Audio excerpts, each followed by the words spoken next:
Olá, seja muito bem-vinda ou bem-vindo ao meu podcast. Eu sou a Sofia Rito e sou uma eterna apaixonada pelo mundo espiritual. Sou autora de mais de uma dezena de publicações, porque escrever e partilhar a minha magia com o universo é também uma das minhas grandes paixões. Sou terapeuta espiritual, taróloga e professora de milhares de alunos que decidiram transformar-se, espalhando a sua magia pelo mundo. Este podcast tem a importante missão de reduzir as barreiras entre o mundo terreno e o espiritual, aproximando-te cada vez mais dos teus guias espirituais. A cada episódio, partilho a minha jornada mágica de desenvolvimento espiritual. Vou falar dos temas que mais me apaixonam e terei como convidadas as pessoas que mais me inspiram. Grata por estares aqui. Vamos? Olá a todos, sejam muito bem-vindos a mais um episódio do meu podcast e desta vez tenho aqui uma pessoa muito especial que eu admiro muito há muitos anos, porque é alguém que já devem estar a ver quem é que é, não é? Se não tinham clicado lá em cima, é o André Mantovani, que eu estive recentemente no Brasil, então tive assim contacto com imensas pessoas muito interessantes que eu não conhecia presencialmente, por acaso não conheci presencialmente o André. Mas quando eu saí de lá, porque vim com um livro dele, eu fiquei logo, quando eu chegar a Portugal, eu vou entrar em contacto e vamos gravar, porque eu preciso mesmo de vos trazer aqui um tema que o André é um especialista. Muito obrigada por teres aceito este convite e vamos começar a conversar, André, pode ser? Muito obrigado, Sofia. Muito obrigado mesmo pelo convite, pelas palavras. Portugal é um lugar muito especial para mim, por muitos motivos. É, Primeiro, por conta do grande poeta Fernando Pessoa, que é um poeta que sempre esteve presente na minha vida. Quem estuda espiritualidade, esoterismo, sabe que, para além da beleza dos versos dele, ele foi um grande astrólogo, ocultista. Uhum. Então, as obras dele têm muito significado para gente que busca espiritualidade ou esoterismo, né? E em segundo lugar, porque já estive em Portugal, é um lugar lindo, especialmente Lisboa, que é um lugar que eu amo de verdade. E então é muito bom estar aqui. Já ministrei cursos também. Tenho um grande amigo, Rui Pereira, que é um querido, uma pessoa muito especial aí no, na espiritualidade de Portugal. Então, agora conhecendo você também, muito obrigado pelo convite. Obrigada, André. Então, vamos aqui, se calhar, começar aqui, não irmos logo aqui ao grande tema que eu queria, que era o teu último livro, O Alquimia da Inveja. Vamos só assim dar assim por algo que eu também gosto muito, que eu sou assim muito viciada em cartas, não é? Sim. Tu também és muito apaixonado por cartas, imagino. Muito bom, muito bom. Eh, Você também estuda, né? Pelo que eu entendi, sim, você também tem um muito trabalho. cartas, tanto o baralho Lenormand, o tarot, e agora recentemente lancei a Vera Sibila Italiana, aí no Brasil, já tinha sido lançada aqui em Portugal há alguns anos. E o Keeper também, eu gosto mesmo muito de cartas, a comunicação com as cartas é assim muito mágica. E o André até tem um baralho, não é verdade, André? De baralho É, cigano. na verdade, eu estudo o tarô, o baralho cigano, os oráculos de uma maneira geral, desde 1993. Uhum. Então, há uma longa caminhada, né? Uma longa jornada que eu tenho feito na investigação dos oráculos. E tenho, dentro desses estudos, um caminho muito que é muito importante para mim, né, que é muito significativo e de uma ligação espiritual mesmo com o baralho cigano, dentro do que a gente chama da escola brasileira, né, que difere um pouco do que a gente encontra no baralho Lenormand, na escola europeia de cartomancia. Então, o baralho cigano, para mim, é um instrumento muito interessante, não só para previsões, mas principalmente para o nosso autoconhecimento. Esse livro que você deve conhecer, né? E que E quem não vermelho, conhece, capa vermelha. convido quem não tenha, que goste de baralho cigano e queira conhecer, é um livro muito bonito de se ler, porque é para iniciante, mas também para quem já conhece o baralho cigano pode partilhar de algumas ideias novas, né? E esse livro é um livro muito mágico, porque eu escrevi a primeira versão dele, eu tinha por volta de 25 anos, 23 anos, então isso já faz muito tempo. Foi lá em 2002, 2003. E esse livro vem acompanhando a minha história, minha trajetória profissional, meu ofício, o ofício de muita gente pelo mundo. Você sabe que é um livro que já me levou para muitos lugares, que chega no coração das pessoas por conta de uma magia que existe ali, que não é uma magia que dá para se explicar, racionalmente. E Uhum. foi um livro também que foi amadurecendo junto comigo. Então. Ele já teve várias versões, ele já teve várias publicações, e eu acho que a publicação mais madura e mais bonita dele é essa publicação que a gente tem na editora Pensamento, que já vai fazer 5 anos, inclusive, que o livro está sendo publicado por lá. Sim, sim, sem dúvida que sim. Eu já o vi, e gosto muito dele. Eu tenho um baralho muito bonito ligado a ele. Agora eu queria te fazer aqui uma pergunta. Até eu gosto muito do Lenormand, eu jogo Lenormand já há muitos anos, é uma paixão mesmo. Que bom, Mas é assim, às vezes as pessoas dizem, mas qual é que é o baralho que tu preferes? Eu digo, não sei. Então é a mesma coisa que escolher os filhos, não é? É difícil. exato. E Acho nós. que depende muito do momento de vida, da sua predisposição espiritual para aquele momento. Uhum, Tem épocas que eu fico mais conectado com um tipo de baralho, depois tem épocas que eu fico mais conectado com outros, porque a gente vai mudando também, né, Sofia? E sim. acho que o tarô que está dentro de nós, né, o baralho que está dentro de nós, as cartas, na verdade, é uma representação física desse universo simbólico que nos acompanha, ele também vai se transformando, como eu disse, né? Então a gente vai tendo várias paixões ao longo da vida com os baralhos. Eu normalmente eu utilizo vários porque eu costumo dizer que é falar com diferentes amigos. Às vezes eles dizem a mesma coisa, sim, mas com detalhes diferentes, porque são linguagens diferentes. Agora, o que é que te leva a escolher, por exemplo, o baralho cigano e não o baralho Lenormand, por exemplo? Eu acho que o baralho cigano ele tem um fenômeno que é o mesmo que acontece no Lenormand, Uhum. que é a relação simbólica com o Brasil. A escola do baralho cigano, ela se dá a partir do momento em que esse oráculo chega aqui no Brasil e começa a encontrar diferentes vertentes de espiritualidades, né? Então, você vai ter o encontro com a Umbanda, com as religiões afrodescendentes, não só a Umbanda, mas Candomblé e outros rituais, outras religiões, e encontra também o espiritismo, encontra o esoterismo brasileiro. Então, eu acho que esse caráter sincrético que se dá, e por conta de dialogar tanto com o universo que é nosso, brasileiro, acho que dá essa magia, né? Desse caráter sincrético que a gente encontra aqui no Brasil.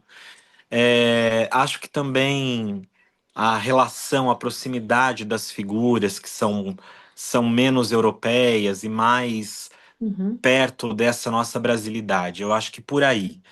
Mas acho que não é um é mais importante que o outro. Eu acho que são São visões, diferentes, né, exatamente. diferentes e afinidades mesmo. Porque aqui no Brasil, eu não sei aí em Portugal, Sofia, porque eu estou um pouquinho desconectado, né, de Portugal nos últimos tempos. Mas eu sei que no Brasil existe uma relação muito forte com a espiritualidade cigana. Então, os guias que muitas vezes estão se manifestando no terreiro, né?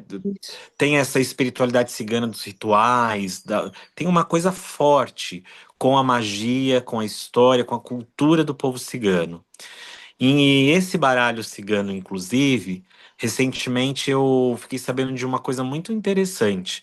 Muitas pessoas da Umbanda utilizam o baralho cigano em seus rituais, em suas consultas com os guias, ou simplesmente porque são da Umbanda e encontram nesse baralho cigano uma ressonância com aquilo que elas acreditam. Agora, uma coisa que eu preciso deixar assim um pouquinho aberta aqui é que não é um livro dirigido ao povo de Umbanda. Foi um Sim. livro escrito dentro de uma vertente espiritual muito minha, mas que é baseada em toda uma história que vem vindo nele, né? Mas há esse fenômeno dele Uhum. ser adotado muito pelo povo da Umbanda aqui no Brasil. Ok, eu estou a fazer perguntas que eu própria tenho curiosidade. Claro, pode fazer. Ok, sim. E acho que também, desculpa te Uhum, interromper, o à baralho vontade. cigano, nessa versão que a gente entende como a escola brasileira, ele é um pouco mais simples de você se conectar, porque não tem o naipe, porque é um baralho que geralmente que ele foi ilustrado, inclusive, Sofia, por uma artista plástica que pintou esse baralho à mão. Uhum. Então ele teve um processo. Esse baralho ele existe pintado à mão, ele não foi feito com recursos tecnológicos. Ele foi. Então eu acho que tem uma inspiração da artista, a Cristina Martoni, que é uma grande amiga e que sempre estudou e vivenciou a cultura e a tradição cigana. Então, você vai entendendo que existe uma conexão que está além da nossa capacidade racional de compreender. Isso é engraçado o que estás a dizer. Eu já ilustrei um oráculo. Tenho vários oráculos aqui em Portugal. E houve um oráculo que foi o oráculo da alma. O oráculo da alma eu ilustrei numa fase inicial, fui eu que fiz, depois entreguei a uma pessoa para fazer as ilustrações, mas numa fase inicial eu ilustrei as cartas todas. Foi uma longa história que dava aqui um episódio e não vale a pena. Vou só Muito falar bom. assim rapidamente. Mas eu decidi ilustrar eu própria, peguei nas aguarelas e ilustrei as cartas. Até, inclusivamente, já mostrei aos seguidores e tudo, e eles disseram assim: mas que é que tu publicaste? Não, porque eu achei que o outro era mais bonito. Hum, agora faltou uma voz. E depois, quando eu estive a fazer essa ilustração, era muito interessante. E eu percebi porque é que, de facto, cada carta não pode ser feita, por exemplo, por inteligência artificial, na minha opinião. Porque há um momento é que eu sinto que a energia chega e que a carta está finalizada. Não é Uhum. finalizada, que a energia entrou na carta. É algo estranho e mágico, não tem explicação. Mas eu Sim. pintava, pintava e havia um momento em que eu dizia: chegou, a energia manifestou-se ali. E daí ser realmente importante para quem faz estas ferramentas, ter Acho, esta acho, questão da Sofia, manualidade. acho que a gente tem um fenômeno aí que a gente não pode esquecer, que a inteligência artificial, por exemplo, ela vai estar cada vez mais presente na nossa vida. Então, ela, enquanto recurso, acho que ela pode ser sim utilizada para você criar um oráculo, mas precisa ter precisa ter esse canal, né? Eu acho que ainda tá tudo muito obscuro, tá tudo muito. A gente é como eu brinco, né? É como se a gente tivesse um brinquedo novo e não soubesse como utilizar. Então, eu acho que é usar a inteligência artificial com ética, para fazer um oráculo, eu acho que é necessário. Não adianta você pedir para alguém que não tenha nada a ver com isso fazer, né? Como você falou, tem que ter uma conexão, tem que ter um chamamento, né? Sim, assim como a Espiritual. pessoa que o faz, não é? Nós orientamos e a ilustradora, ela tem que ter ali, eu acho que ela tem que ter ali uma energia E dentro isso, é isso, todas é as isso. E pessoas que quanto têm. mais conectado tiver quem cria, mais verdadeiro isso vai ficar, né? Sim, Eu até quis falar disso com você, porque eu acho que a tecnologia que a gente está vivenciando hoje, ela ainda é uma tecnologia que será melhor vivenciada no futuro. Não sei se nós que estamos aqui saberemos utilizar todos esses recursos, até porque eu entendo que a gente está vivendo um momento de muita transição, de muita mudança, mudança de consciência planetária, consciência individual, mudanças civilizatórias até, não só no campo espiritual, né, mas também claro. no campo social, tudo. Então, acho legal você trazer esse ponto para a gente pensar, É. né? É, de facto, sem dúvida. Mas eu acredito que as cartas, de facto, elas têm que ter essa magia, porque eu acho. Tem que ter esse processo, né? De Então eu acho que elas interação, não vão de. falar. Sim, eu acho que não, elas não Exato. vão falar. Elas não têm ali aquela energia se faltar isso. Olha, já agora também, ainda antes de irmos à alquimia da inveja, já que falaste Tá. desse tema antes de entrarmos aqui, eu tenho muita curiosidade então. O jogo de búzios. Vamos falar um bocadinho Certo. sobre o jogo de búzios. Aham. Conta-me tudo. Para jogar búzios, é preciso ser de uma religião afro-brasileira ou não? Ou uma pessoa pode aprender Bom, um jogo de búzios como se fosse uma pessoa que aprende uma leitura, tarô? Será? a gente pode, qualquer pessoa pode ter o conhecimento da técnica. Então você pode jogar o jogo de búzios, aprender o jogo de búzios, mas tem uma parte dele, que é a parte espiritual e que é, para os iorubás, a parte mais importante, que são das recomendações espirituais, das medicinas, né? Então, você vai fazer um jogo de búzios, ele vai te aconselhar, ele vai te trazer é, um direcionamento, mas ele também vai te trazer uma proposta de medicina dentro daquela espiritualidade. Então, é muito importante. Você pode aprender o jogo de búzios, tem livros, você pode usar a técnica, mas você vai ficar limitado, porque é um jogo exclusivamente importantíssimo dos rituais das religiões, não só afro-brasileiras, mas principalmente dos iorubás, que vai se ramificar não só no Brasil, mas em outros países da América Latina, como Cuba, e assim vai, né? Então, é, o jogo de búzios tem uma parte técnica, teórica, que você pode aprender, que é o significado dos odus, dos arquétipos, mas a gente acredita que tem uma questão espiritual que só os iniciados terão acesso. Então é importante que você também tenha a sua iniciação, Pois era seja na essa a minha. religião, seja no candomblé ou em Ifá, mas são tradições diferentes, porque o candomblé é uma religião brasileira e Ifá é uma religião matriz, que é praticada até hoje pelos iorubás. Uhum. Ok, muito obrigada pelo esclarecimento. Realmente vê-se muitos livros, não é? Eu agora lembrei-me de teres dito que já tinhas feito formação desse, do jogo de Tanto que eu búzios. até parei de fazer essa formação, inclusive em Portugal eu dei esse curso uma vez, porque primeiro que a pessoa que aprende vai ficar limitada, vai chegar a um ponto ali que ela precisa da iniciação, né? Uhum. Ela precisa passar pelos ritos, ela precisa passar por todo um percurso dentro da religião. E, por outro lado, também entendi que é importante primeiro que a pessoa passe pelos ritos e depois chegue no jogo. Eu também considero que sim, era essa a minha dúvida, porque muitas vezes as pessoas perguntam, não é? E há muito, aqui em Portugal nós não sabemos assim tanto sobre, acho eu, não Porque é? tem um lado da vivência, né, Sofia? Dos próprios rituais, dos próprios orixás, que só se dá dentro dos processos iniciáticos.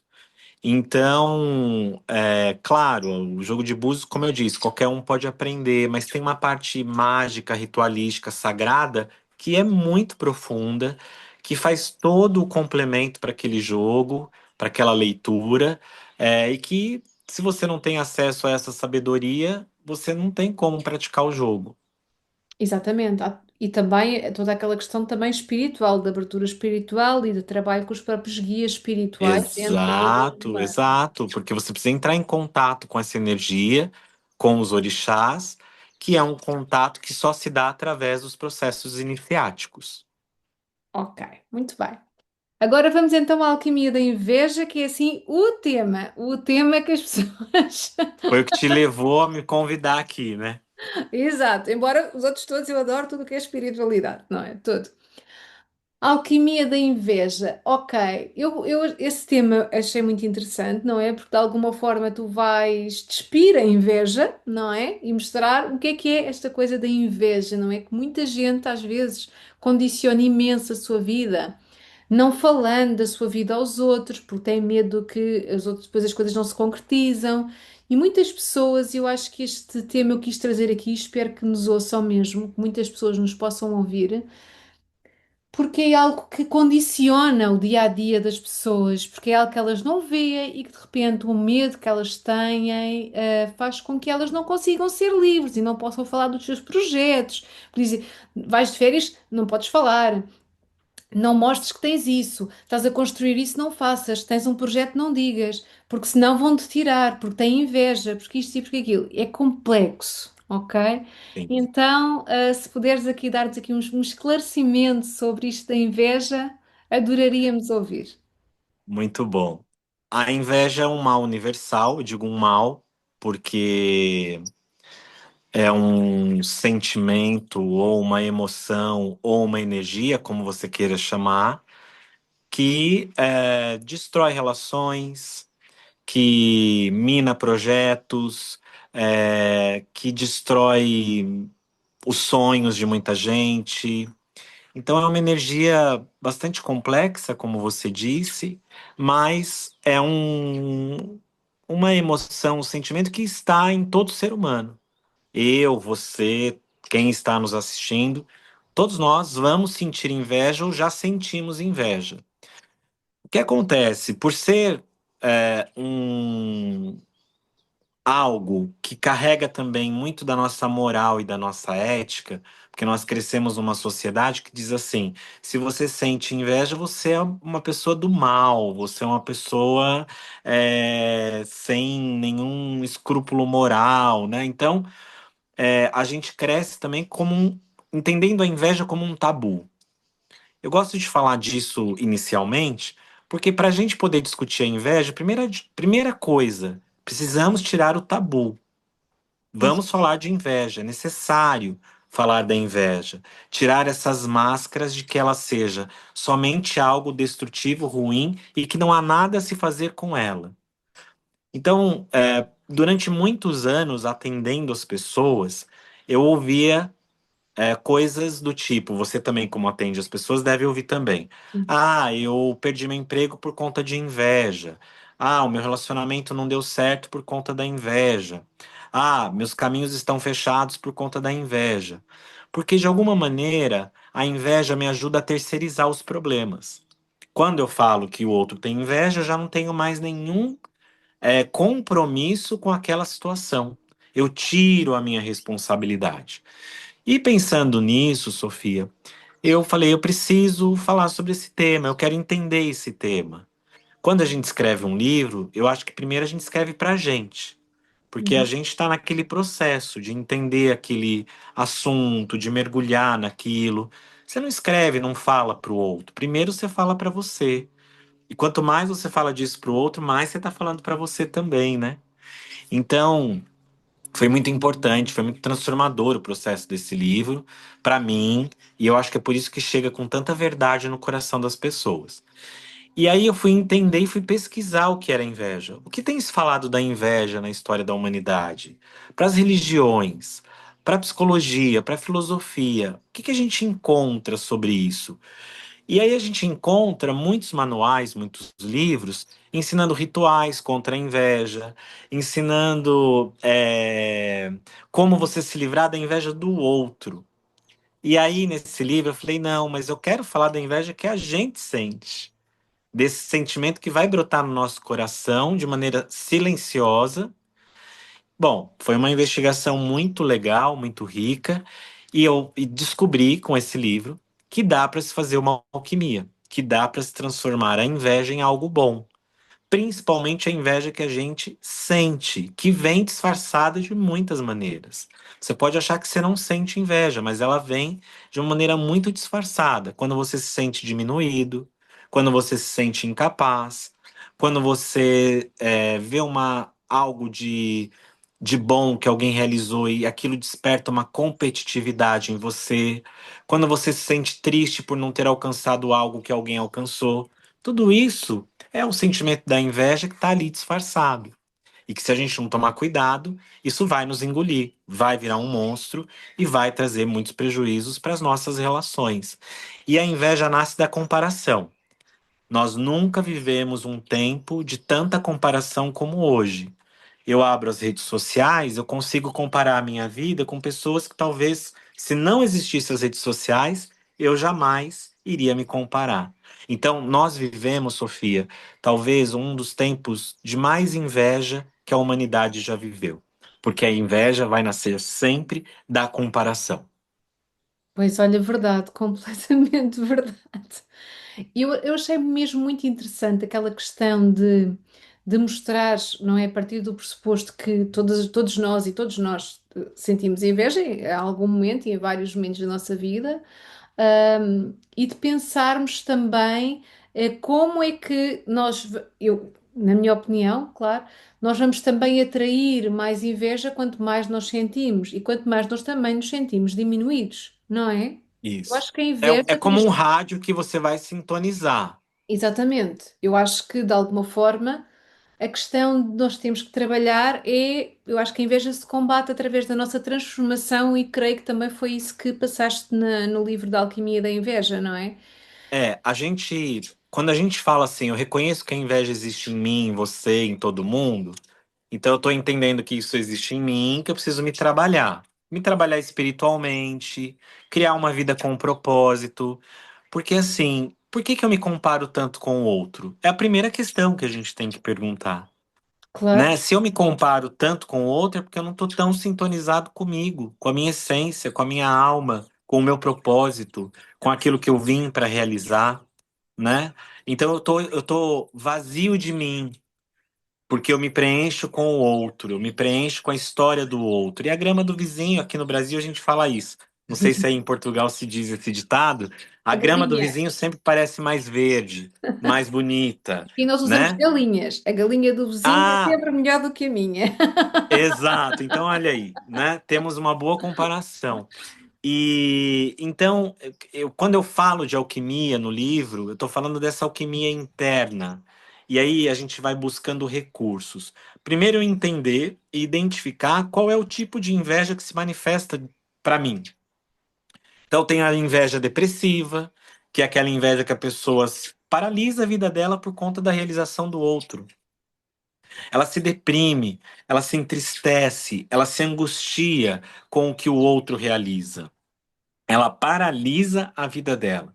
Aí tem a inveja competitiva, que a gente poderia dizer até que seria uma inveja um pouco mais branda e um pouco mais clara na positividade dela, que é você realizar algo que desperta em mim o sentimento de competição. Então eu vou correr atrás do meu para fazer. O que acontece é que geralmente na inveja competitiva, que é a que mais acontece no ambiente de trabalho, muitas vezes nas suas relações pessoais, que o outro entra numa competitividade que ele quer realizar, mas não deixa o outro, não quer que o outro realize. Quer dizer, vai vindo um sentimento de maldade junto, né? Tem Uhum. a inveja, por exemplo, maligna, que eu acho que é a pior de todas, que é aquela inveja que vem junto com a maldade. Então eu não tenho e não quero que você tenha.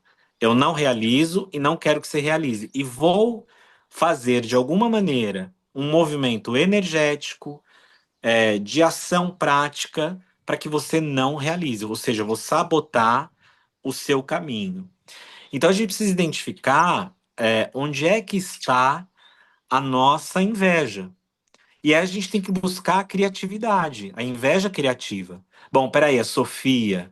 Olha, a Sofia é uma grande autora, uma grande oraculista, uma super espiritualista. Então, se ela chegou onde ela chegou, eu também posso.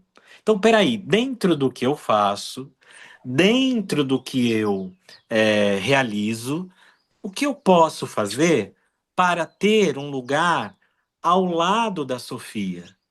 E não para ocupar o lugar da Sofia. Porque a inveja também tem a ver com a crença da pobreza espiritual. Eu tenho uma relação forte com a escassez quando a inveja toma a minha vida, o meu coração. Porque se eu acredito na abundância, que o sol é para todos, eu não preciso sentir inveja. Eu posso fazer o meu caminho e chegar e sentar ao lado da Sofia e nós dois desfrutarmos desse mesmo sol, desse mesmo lugar que eu tanto aprecio. Ah, mas na teoria é tudo muito bonito e na prática? Essa é a alquimia. É você se trabalhar todos os dias e a gente vai se comparar mesmo. A gente sempre vai ter que cuidar da nossa autoestima, da nossa espiritualidade, ter valores espirituais muito sérios pra gente, muito verdadeiros, porque não acho que você mata a inveja. Ela vai estar sempre rondando a nossa vida, como o amor, como a raiva, como o ódio, como a ternura, como tantos outros afetos. Porque o coração, né, Sofia? Você sabe bem disso, acredito, inclusive, é uma terra fértil. Tudo que você planta ali nasce, né? É Com tão certeza. fértil que tudo que você cultiva dá frutos. O amor, a alegria, a gratidão, mas também o ódio, a raiva, a inveja. Quando eu estava pesquisando para fazer esse livro, eu vi uma frase que até eu falo essa frase no livro. A inveja é um ácido que corrói o nosso coração. É como um câncer que é silencioso e vai comendo o que nós temos de melhor. Porque o invejoso, ele tem uma visão distorcida do outro. Ele projeta tudo o que ele gostaria de ser, tudo o que ele gostaria de ter, em algo que ele projeta no outro. E o que a gente vê do outro é um recorte, não é a história toda, completa. Claro. Então, quando eu chego para você e conto, olha, Sofia, eu comprei um carro, comprei uma casa, eu fui promovido, eu tô te falando de um recorte. Você não sabe o bastidor dessa história, né? O que há por trás daquela Sem realização, dúvida. que é o que acontece nas redes sociais. Então, eu abro lá minha rede social, vejo a Sofia linda, maravilhosa, realizando coisas, fazendo coisas. Tá, mas ali é um recorte. Para chegar até ali, houve um caminho que geralmente não é tão fácil, que é árduo. É Então, verdade. Muito então verdade. a inveja, ela distorce, né? Ela só vê o que ela quer ver, só vê o que tá legal, o que aquele recorte. Ninguém vai postar na internet, nas redes sociais, por exemplo, o perrengue. Ninguém vai postar o que foi difícil, o que foi ruim, vai postar a sua melhor foto, o melhor ângulo, né? O melhor momento, né? Então a gente tem que prestar muita atenção, né? Porque antes a inveja era sentida assim nas suas relações mais próximas. Hoje eu posso querer me comparar, por exemplo, com um grande astro de Hollywood ou um cantor internacional porque eu sigo ele nas redes sociais. Então, a comparação é esmagadora. Nunca serei um astro de Hollywood, nunca serei esse grande cantor. Então, é autoconsciência, né, Sofia? Quem é você no mundo, qual é o seu tamanho e o que você veio realizar.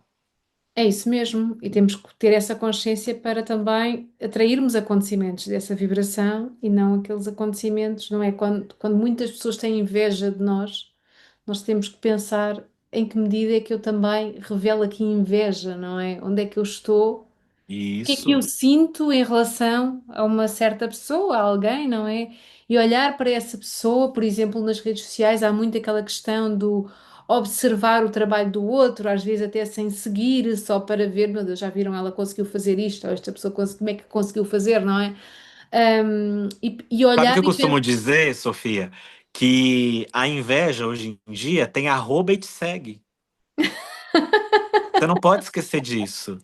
Antes a sua inveja morava na casa ao lado, dentro de uma, às vezes até dentro de um cômodo da mesma casa, né, em outro cômodo. Mas hoje não. Hoje você, então o que você posta, o que você coloca, então também não podemos romantizar, tá, Sofia? A inveja existe, tem gente maldosa, o mundo é maravilhoso, tem as suas belezas, tem as suas alegrias, mas também tem gente do mal, gente que não se busca espiritualmente, tem tudo. Então a gente precisa se preservar. Então, uma das coisas que eu falo no livro é: para você se proteger da inveja do outro, você precisa se blindar. E se blindar é colocar limites, não dizer tudo. Será que tudo precisa ser dito? Será que tudo que você conquista e realiza precisa ser exposto? Tem realizações que são muito nossas, do nosso mundo interno. né, do nosso lado mais íntimo. Então, essa nudez que as pessoas colocam hoje, de tudo e para todos, eu acho que a gente tem que prestar atenção quanto a isso também. Aliás, muitas vezes até é só para impressionar o outro, não é?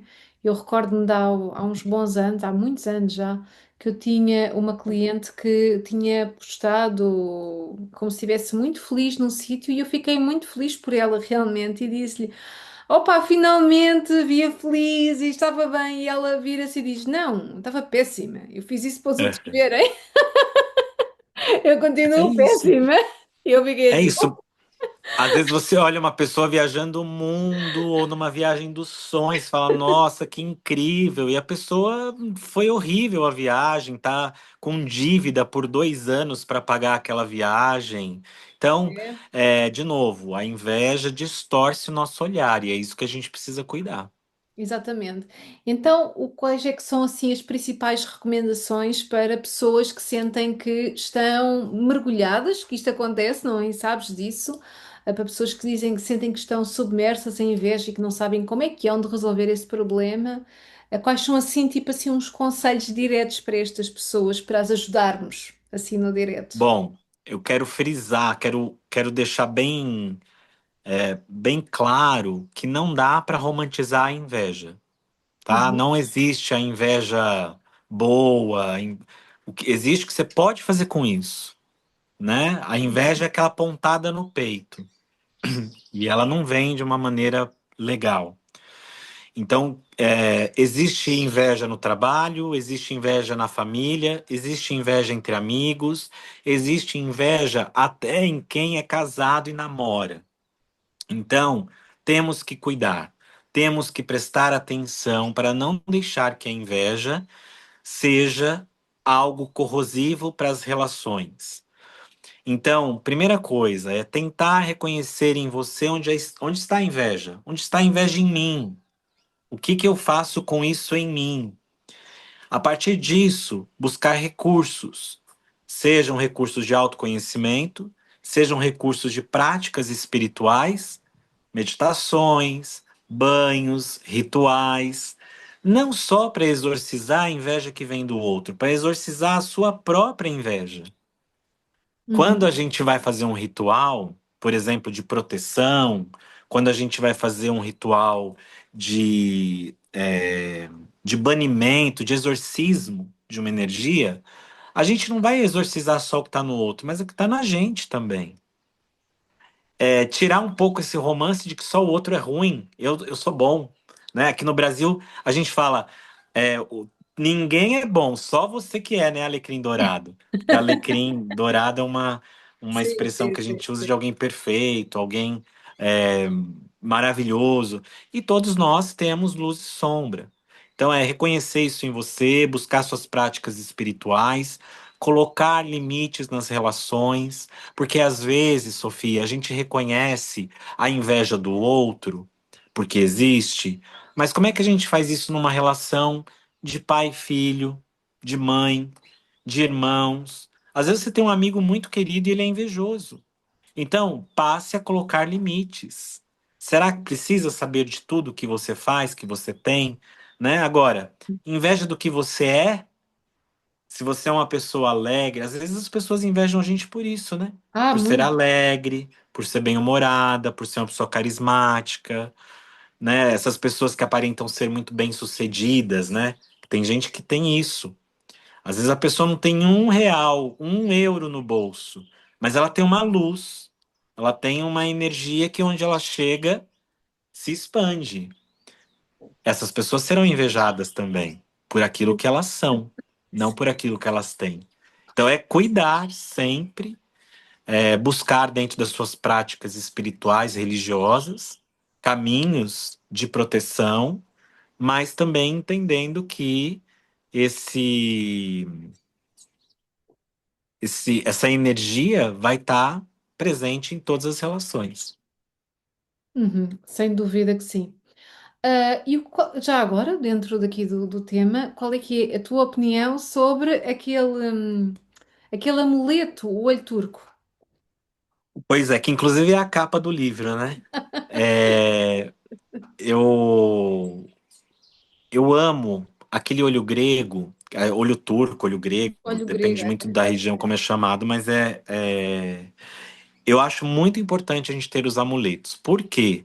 Quando você vai pesquisar a inveja ao longo da história da humanidade, o ser humano sempre procurou buscar, dentro da sua fé, dentro daquilo que ele acredita, um modo de se proteger da inveja, né? Então, o olho grego, assim como outros símbolos místicos, tem a seguinte mecânica, né? O olhar do invejoso vai ser atraído primeiro para aquele objeto e não sobre você. Por isso que é importante usar o olho grego. Antigamente usavam uma imagem fálica para provocar o riso, porque acreditava-se que o riso espantaria a inveja. Então o invejoso chega e olha você ali com um falo, ele vai. É como se aquilo desmontasse, né? Mas é muito legal usar o olho grego, sim, não só em si, mas na casa, nos ambientes, porque é uma maneira de proteger e de atrair o olhar do invejoso para aquele amuleto e não para você. é engraçado, eu gosto muito do olho turco ou grego, para usar porque eu acho que é bonito. E tenho pulseiras, por acaso agora não tenho aqui, mas eu costumo usar todos os dias uma pulseira com um olho turco. Mas era porque gosto, não é que eu lhe desse assim uma grande importância. Mas fui reparando que por acaso, quando eu usava a pulseira, eu sentia uma energia diferente, acho que tudo ficava mais leve. Então, acho que sim. E se eles existem. Porque esses amuletos, você pode ver que todo amuleto da inveja, inclusive eu tô aqui atrás com uma carranca. Eu não sei se em Portugal vocês acreditam O que ou é carranca? utilizam. Não, não, não, não, não conhecemos. Quer Esse dizer, aqui, eu não ó, conheço. é uma imagem. Você pode ver que tudo que se relaciona à inveja são muito coloridos, são exagerados, porque é uma maneira de desviar o olhar do invejoso. Então, aquele primeiro olhar, que é aquele olhar contaminado, um olhar carregado de energia negativa, um olhar sombrio, é como se isso viesse diretamente para o objeto mágico e não para você. Ah, que giro. Muito bem. Muito bom, né? E se fossem banhos, por exemplo, de limpeza para limpar essas energias, o que é que recomendas? Eu gosto muito de usar o sal grosso em primeiro lugar. Se você não tiver nenhuma erva, se você não tiver nenhum ingrediente, tenha sempre o sal grosso. O sal grosso é como se fosse um alvejante, né? Espiritual, porque ele limpa, ele é um excelente componente mágico, que inclusive une o fogo e a água pelo calor energético que ele promove, né? Antigamente se chamava o sal grosso de fogo das águas, né? Que é como esse processo purificatório do fogo faz. E eu usaria, associado com o sal grosso, a arruda, usaria o manjericão e usaria também o alecrim. Eu acho que essas três ervas que a gente precisa sempre ter em casa para uma emergência espiritual energética, para fazer os nossos banhos, porque realmente, olha, o manjericão é uma erva de alegria, de prosperidade, de melhora energética, de restauração. O alecrim também é uma erva que traz a alegria de viver, o entusiasmo. E a arruda exorciza qualquer energia ruim. Então, como que eu aconselho? Você pode pôr o sal, ou uma dessas três ervas, ou essas três ervas, ou você pode fazer um banho separado com o sal, toma esse banho do pescoço para baixo, e depois você toma o seu banho de ervas, que você pode usar uma dessas três ervas ou as três ervas juntos. Ok, muito bem. Obrigada. Eu que agradeço. Olha, gostei muito de todas as tuas explicações. Acredito que possam realmente ser uma mais-valia aqui para a nossa audiência. Eu vou deixar Muito todos os teus obrigado. contactos para que as pessoas te possam seguir e possam aqui ter todas Isso. as dicas do André e quem sabe fazer aqui um curso com ele também, não é? Aqui aprendermos Pois é. mais coisas. que nós precisamos sempre, a aprendizagem nunca ocupa lugar, é sempre muito bom. E olha, muito obrigada, André. Até Eu breve. que agradeço, quero desejar para você muita felicidade, muita alegria.